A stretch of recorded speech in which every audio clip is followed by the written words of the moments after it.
How is it going today, Loyalist Kingdom? My name is Dwayne. My name is Jasmine. Dwayne and Jasmine, we have 10 ways you're secretly tricked by companies. Every day. Every day. I mean, McDonald's tricks people every day with those billboards of the big like stacked burgers, and you get it, and it's like this. Yeah. So all they trick time, people yeah. all the time. That's the easy example. Let's dive on in. From marketing ploys to subliminal messages, companies have always tried to tap into the psychology of their consumers in order to sell more of their products. We take a look at some of the more pervasive ways that businesses try to deceive and influence our buying decisions That is a nice every day. Amazing! Oh, that's probably Number 10. Deceptive labeling tactics. People these days tend to be more concerned about what they're putting into their bodies, which means taking the time to look at nutrient information on the side of their food. That's what we be doing. Most labels are organised according to quantity, with the most common ingredients being at the top. One methods companies use to skew this information is the redistribution of ingredients. A product that is high in sugar, for example, could be further divided into sucrose, corn syrup, brown sugar, or dextrose. And as long as each of these types of sugar are small enough, none of them will appear at the top of the ingredients list, giving the impression that a product is healthier than it actually is. Using technical or scientific language can also be used to hide potentially unhealthy substances. Thankfully, some organisations like the Honest Food Guide have downloadable guides to inform and help customers make healthier decisions. Number 9. Misleading visuals. Clickbait. We are a virtually graphic culture. Now? We place a certain thing like in for what Rogue we can One. see, and as our dominant sense, it's what we have used to shape our stuff in there perceptions that's of not what in the the world movie. is like. So it comes as no surprise that marketing agencies manipulate the visuals around us on a daily basis. Some of the best examples of this are in the food industry, where fast food franchises continually showcase burgers and tacos with the fillings pushed to the front of fresh produce that has been sprayed with water to suggest freshness. Let's be honest, it's a rare sight seeing a burger that looks exactly like it looks on the advertisement. Most grocery stores also have a very strict visual criteria for vegetables and fruit. A number of Canadian studies discovered that a huge proportion of perfectly edible and fresh produce was actually discarded at every step, from the harvesting to the final selection on grocery store stalls, simply because they didn't look a certain way. Number 8. Misleading commercials. The same principle as before also applies to the rampant use of CGI in commercials these days. The most blatant example of this is in car commercials. When you watch any car commercial or car scenes in movies, chances are that the car you're watching isn't actually real. In other words, most of the cars you actually see have actually been created on the computer. To achieve this, visual effects companies like The Mill actually employ a bare-bones automobile rig that looks like a pared-down contraption from a Mad Max movie. With it, they're able to transfer the image of any car design or brand over the top of it. I want an Audi or I want a Jaguar. Eliminating the need to use real cars at all. Either one. You can understand why they do it, because it saves money getting the real thing, and it also means they can finish the commercial and start promoting the car prior to its full completion date. Still, there's no doubt, it's still a rather deceiving strategy. Number 7. I mean, if it looks like Anthropomorphism.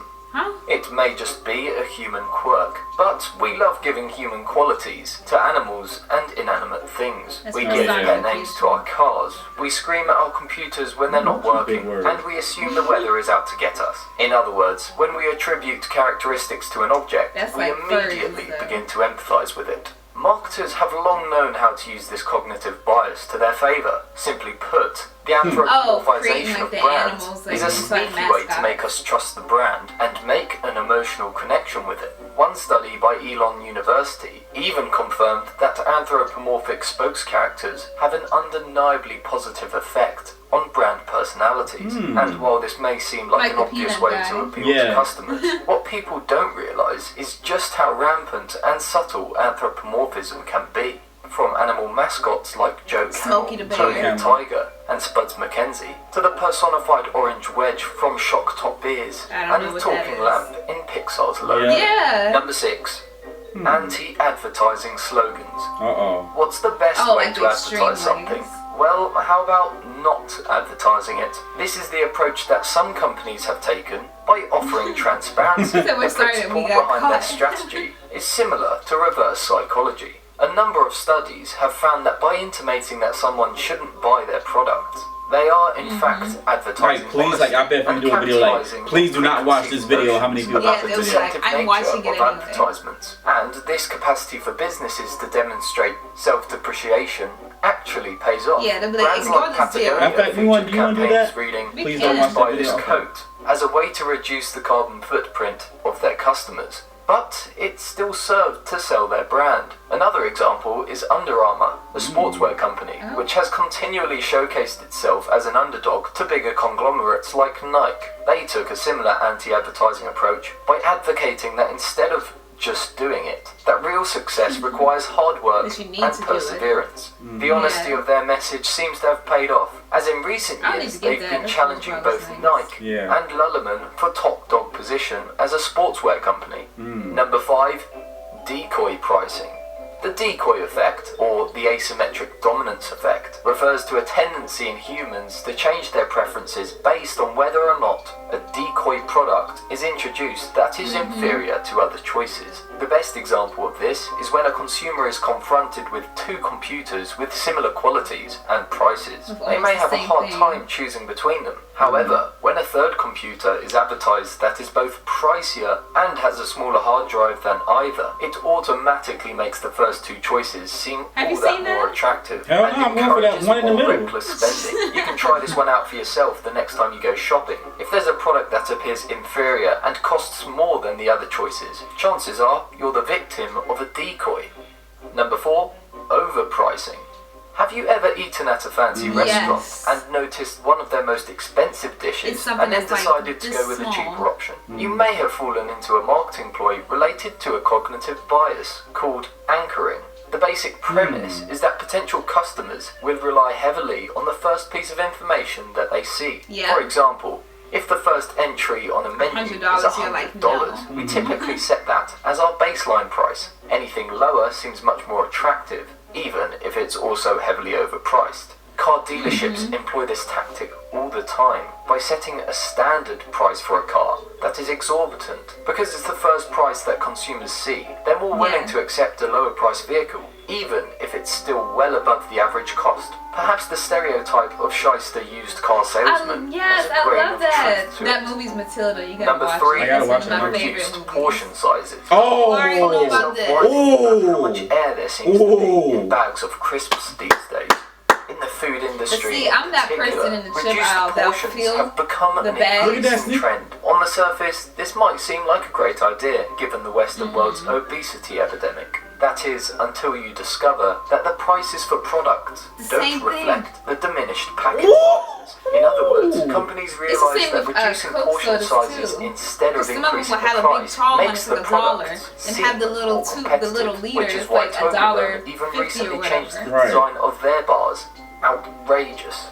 Everything from crackers to burgers have also experienced a reduction, as discovered by the Daily Mail when they found out that between 2011 and 2012, some brands had cut down their sizes I already know anywhere about from that. 6 to 12%. While this may not seem significant to you as a consumer, it's actually what these companies are counting on. Psychologically, we prefer stability and hate change. The bigger the difference, the more we react to it. No, Concept don't be known good. as Weber's Law. As long as the change is small, around 10%, we generally don't notice or care, a number Oh, I which know. tends to reflect the range of most food price shifts.